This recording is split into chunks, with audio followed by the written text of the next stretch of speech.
मोह। मोह साधक के मार्ग में अवरोध है, पांचवा अवरोध। साधक जब साधना करता है तो उसके मार्ग में मोह आता है, और जब विचार गिर जाए तो मोह और ममता की दीवार ढह जाती है। जब विचार गिरने लगते हैं तो मोह ममता की दीवार ढह जाती है। तो विचारों को उज्ज्वलता की ओर लेकर के चलिए। अपने गंदे विचार जब गिर जाएंगे तो मोह ममता की विचारधारा ढह जाएगी। लेकिन जब विचार मन में विकृत हो जाएंगे तो मोह ममता की दीवारें बढ़ने लगेंगी और व्यक्ति अपने आप को खोना शुरू कर देगा। इस मायावी संसार में रमण करना शुरू कर देगा। वस्तुओं का संग्रह कर तृप्त होना ये अच्छी बात नहीं। मोह क्या है? इस संसार में आसक्ति, इसके बिना मैं नहीं जी सकता। क्या वास्तव में ऐसा है? आप लोग सभी कसम खाते हो, नियम बनाते हो, इसके बिना नहीं रह सकता। क्या ऐसा है? जब वो चला जाता है तब क्यों रहते हो?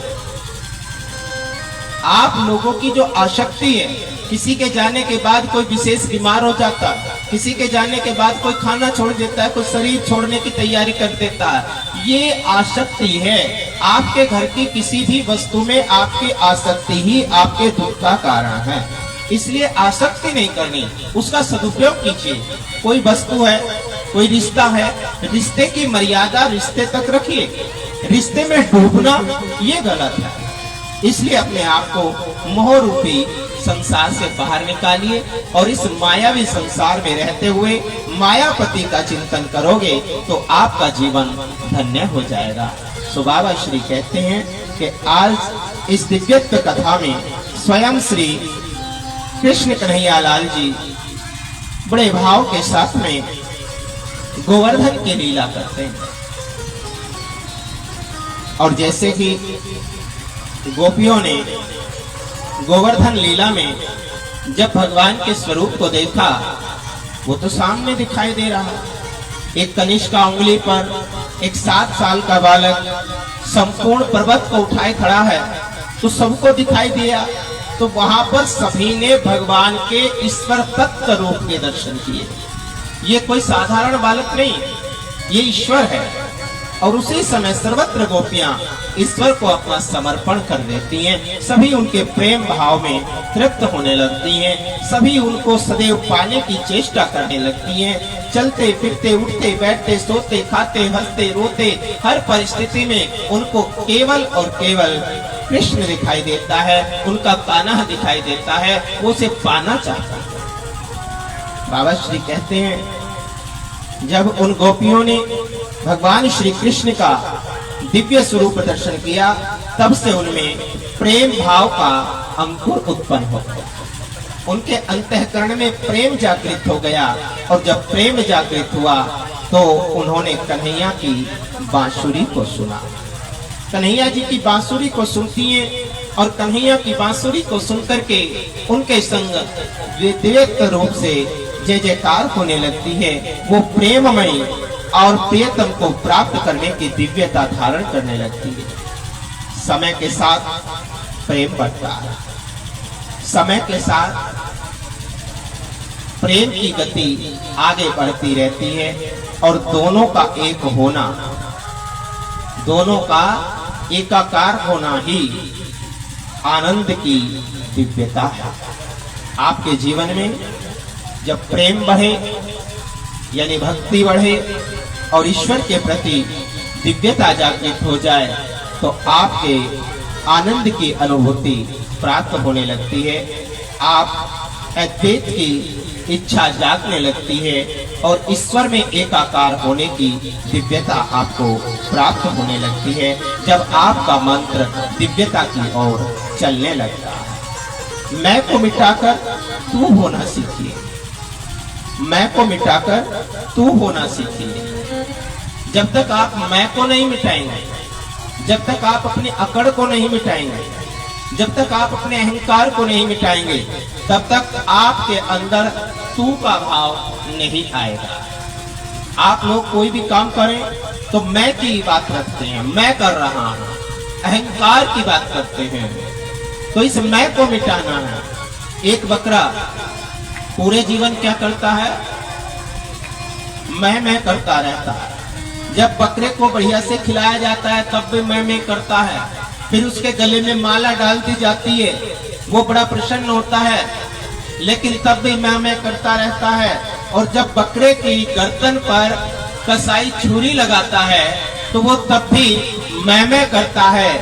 उसका संपूर्ण शरीर चला जाता है लेकिन उसकी मैं खत्म नहीं होती। उसकी विशेष त्वचा का, उसकी खाल का, चमड़े से ढोलक बनाया जाता है और ढोलक बजती है तो वो भी माँ में करती है। उसके बाद में तब भी उसका भाव खत्म नहीं होता, अहंकार खत्म नहीं होता। लेकिन जब एक दुल्हा उसी बकरे की अंतड़ियों को खींच करके और उनसे तांत बनाता है और उस तांत पर जब वज्र कोड़ों की मार पड़ती है तो जुलाहे की तांत क्या बोलती है? बोलो तो, तू ही तू, तू ही तू, तू ही तू। तो अपने आप को, खुद ही को कर बुलंद इतना कि ईश्वर तुझसे कुछ पूछे, बता तेरी रजा क्या है। अपने आप को इतना बुलंद कीजिए, अपनी भक्ति को इतनी ताकत दीजिए, अपने विश्वास को इतनी ताकत दीजिए कि ईश्वर आपसे आकर के खुद कहे, बता बंदे तेरी रजा क्या है, तू क्या मांगना चाहता है, क्या लेना चाहता है। प्रिय वक्ता, अकड़ नहीं होनी चाहिए जीवन में। जिनमें अकड़ आ जाती है उनका जीवन खराब हो जाता है। अकड़ को समाप्त कर विनम्रता की ओर चलना चाहिए। और जो विनम्रता की ओर चला जाता है, जो नम्रता की ओर चला जाता है, उसके जीवन में दिव्यता आ जाती है। और यह दिव्यता भगवान श्री कृष्ण कन्हैया लाल जी आज की इस दिव्य लीला में यानी रास लीला में देना चाहते हैं। तो रास क्या है? रास कहते किसे हैं? रास का मतलब क्या है? रास का मतलब है शुद्ध जीव का। कौन से जीव का? बोलो तो, शुद्ध जीव का ईश्वर के प्रति मिलन। शुद्ध जीव का शुद्ध भाव से ईश्वर के प्रति एकाकार होना ही रास कहलाता है। शुद्ध जीव ब्रह्म के साथ मिलन करे वो रास कहलाता है। शुद्ध जीव का अर्थ होता है माया के आवरण से रहित जीव। अभी तक इतनी बात जो मैंने कही है किस लिए कही है? माया से बाहर आना। मायापति के घर जाओगे तो माया से बाहर आना पड़ेगा। बोलो, आप मायापति को बुलाएं तो माया अपने आप आएगी ना। अगर किसी के पति को निमंत्रण दिया जाता है, आपके यहाँ इन्विटेशन कार्ड आते हैं शादी में, तो पति का नाम लिखा हुआ आता है, तो आप साड़ी पहन के तैयार होकर के पति से ज्यादा सज धज के क्यों जाती होगी? चिट्ठी तो आपके नाम की नहीं आई थी। इन्विटेशन किसके नाम का आया था? पति के। और जा आप रही है क्यों? क्योंकि जहां अपने पति का सम्मान होता है, पत्नी वहां स्वेच्छा से उनके संग चलने लगती है। यानी कि जब आप मायापति को याद करेंगे, जब आप मायापति का सम्मान करेंगे, तो माया अपने आप आपके घर आने के लिए तैयार रहेगी। आपको लक्ष्मी जी को बुलाने की जरूरत नहीं। आपको यदि नारायण को बुला रहे हो तो लक्ष्मी जी अपने आप उनके साथ में आएगी। और लक्ष्मी जी के साथ में उनके श्री गणपति गोरा लाल जी भी स्वयं चले आएंगे। और जब गोरा लाल आएंगे तो शंकर जी आएंगे, शंकर जी आएंगे तो कार्तिक जी आएंगे, और कार्तिक जी आएंगे तो महापंचायत आएगी, और महापंचायत आएगी तो सर्वदेवता आपका कल्याण करने के लिए आ जाएंगे। इसलिए अपने जीवन में केवल मायापति का चिंतन करो, माया का चिंतन नहीं करना है। जो माया का चिंतन करते हैं वो रास में नहीं जा सकते। और जो छोटी बुद्धि के लोग होते हैं, जिनकी मति भ्रम कर रही है, जिनकी मति मारी गई है, वो ऐसे लोग कहते हैं कि भगवान कृष्ण तो नचनिया था, रसिया था। अरे भैया, भगवान कृष्ण की तरह कभी जीवन में एक बार, एक दिन किसी एक शब्द पर चलकर तो देखिए उनके, तो जीवन में दिव्यता न आए तो कहना भगवान योग योगेश्वर हैं, भगवान स्वयं बाल ब्रह्मचारी रहे हैं। भगवान दिव्य चरित्रवान हैं। भगवान की दिव्यता को किसी प्रकार से उंगली नहीं रख सकते। भगवान ने कहा कि चीर हरण किया, कन्याओं के वस्त्र हरण किया, तो भैया 7 साल का बालक कौन सा काम के वेश में आता है, बोलो तो। और यदि उन्होंने चीर हरण किया तो किस लिए किया?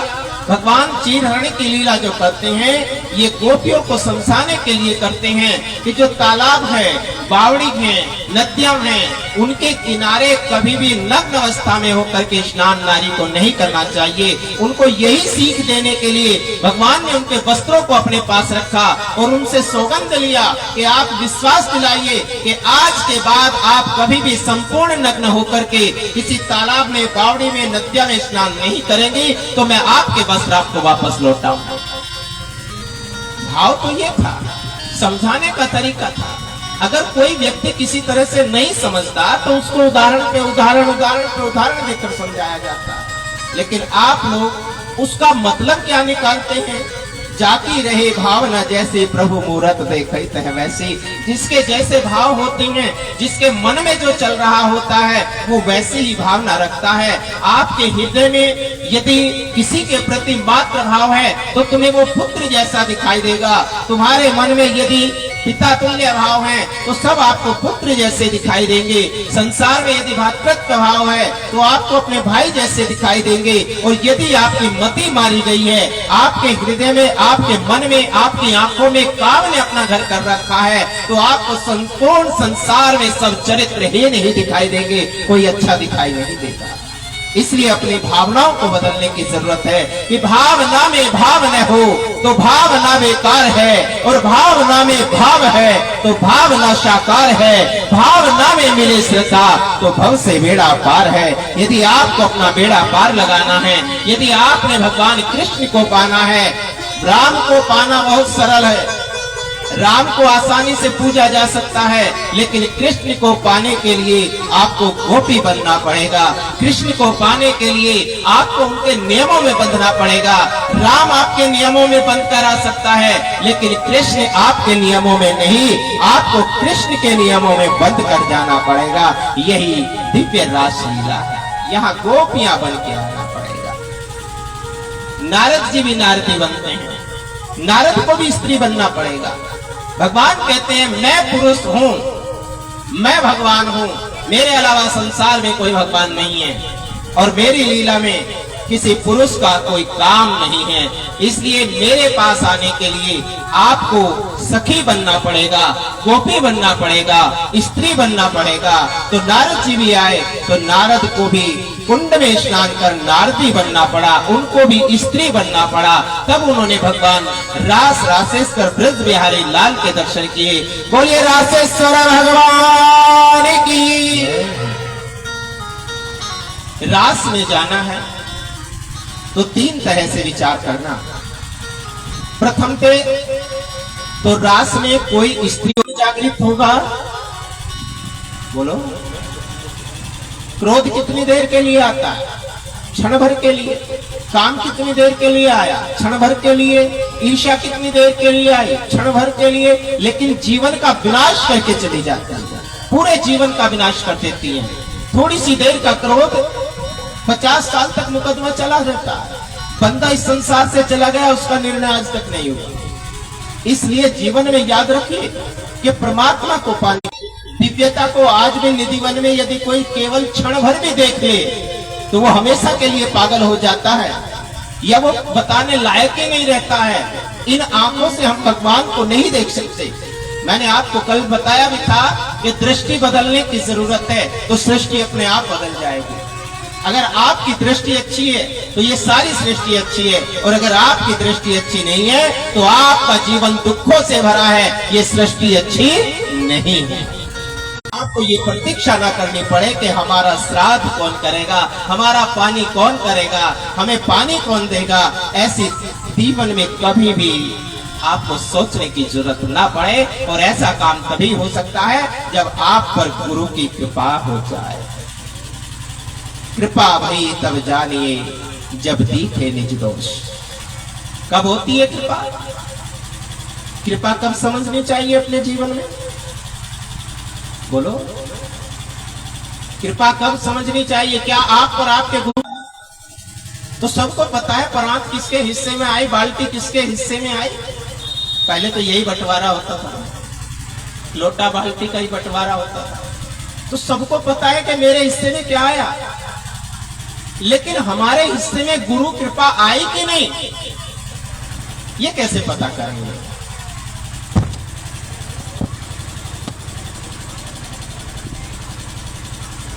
गुरु कृपा तब जानियो, कब जानियो? कृपा हो गई, कृपा भई तब जानिए जब दिखे निज दोष।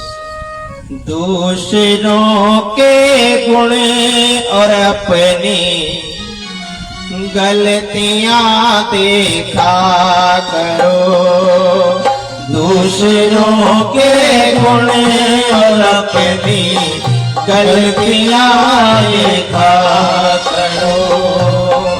जिंदगी की हूबहू फिर, जिंदगी की हूबहू फिर झलकियां देखा करो, दूसरों के गुण और अपनी गलतियां देखा करो। आपने क्या देखना है? दूसरों के, बोलो तो प्रेम से बोलो, गुड़ नहीं, गुड़ तो आज ढूंढे भी ना मिला आपके गांव में। दूसरों के गुण और अपनी गलतियां, जब अपनी निज गलती हम ध्यान करने लगे, क्योंकि गलती पर करे गलती उसे गलतीवान कहते हैं, और जो गलती देख कर देते माफ उन्हें इंसान। अगर सामने वाले से कोई गलती हो भी रही है तो क्या करेंगे आप? अगर किसी ने गलती कर भी दी तो आप उसका सुधार करेंगे। लास्ट में क्या होता है? फैसला। क्या होता है? जब पता है कि इसका फैसला ही होना है, अगर उस बात को पहले ही बैठ के सुलझा लिया जाए तो क्षमा याचना, क्षमा बड़े को चाहिए, बड़े को तो क्षमा चाहिए, छोटन को उत्पात। छोटों की समस्या यही है कि छोटे तो उत्पात करेंगे, बालक क्या करेगा? गलती करेगा, लेकिन क्षमा कौन करेगा? बड़ा। जो बड़ा होता है वो क्षमा करता है, छोटों को गलती क्षमा कर देता है। इसलिए जीवन में भगवान श्री कृष्ण कन्हैया लाल जी आज सर्वत्र समाज की दिव्यताओं को लेकर के आज विशेष दिव्य सर्वत्र गोपियां भगवान को प्राप्त करने के लिए स्वयं श्री मधुबन की ओर चली हैं, और मधुबन में बड़ा सुंदर सा रास हो रहा है। वो शाम में राम शाम की हुई रे, वो शाम में राम शाम की हुई रे, अब क्या करेगा मेरा कोई रे, अब क्या करेगा मेरा कोई रे, अब क्या करेगा मेरा कोई रे। शाम मेरा मैं शाम की हुई रे, शाम